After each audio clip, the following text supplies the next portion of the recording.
মুহিবুল্লাহ বাবুনগরীকে মুনাফিক বলা যাবে না। কেন? তিনি বাংলাদেশে শত শত ছাত্রদের ওস্তাদ। চরমনাইয়ের দুই ভণ্ডকে মুনাফিক বলা যাবে না। কারণ কি? তারা হাজার হাজার ছাত্রের ওস্তাদ। মুনাফিক হওয়ার জন্য যদি এগুলোই দলিল হয়, তাহলে নবীজির চাচা আবু জেহেলকেও খারাপ বলা যাবে না। তাহলে নবীজির চাচা আবু লাহাবকে খারাপ বলা যাবে না। মুনাফিকদের সর্দার আব্দুল্লাহ ইবনে উবাইকে খারাপ বলা যাবে না। কেননা তারা তো নবীজিকে সশরীরে দেখেছিল। তারা তো নবীজির পিছনে নামাজ আদায় করেছিল। তারা তো নবীর বংশের লোক। তাহলে তাদেরও খারাপ বলা যাবে না। কোন ব্যক্তি মুনাফিক হওয়ার জন্য নির্দিষ্ট কোন দল, গোত্র, ওস্তাদ, ছাত্র, শিক্ষক এগুলো থাকে না। যারা ইসলামের বিপক্ষে অবস্থান নিবে, মুখে এক কথা অন্তরে এক কথা, তারাই হচ্ছে এই জামানার মুনাফিক।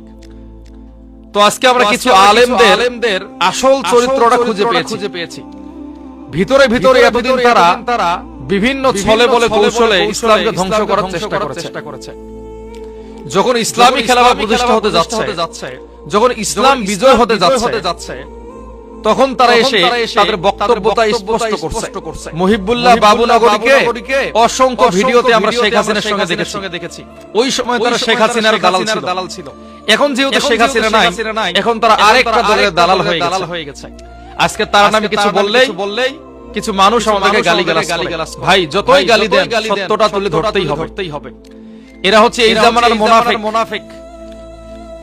এই ইসলামকে ধ্বংস করার জন্য, ইসলামী আইনকে ধ্বংস করার জন্য তারা যে কত কোটি টাকা খেয়েছে এটা আল্লাহ ছাড়া কেউ জানে না।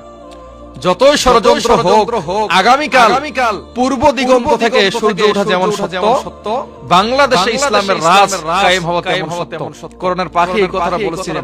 তো তোমাদের মুনাফিকি বাংলাদেশের মানুষ বুঝে গেছে। সাবধান হও, না হলে এই দেশের মানুষ তোমাদেরকেও অপমান করে দেশ থেকে তাড়িয়ে দিতে বাধ্য হবে।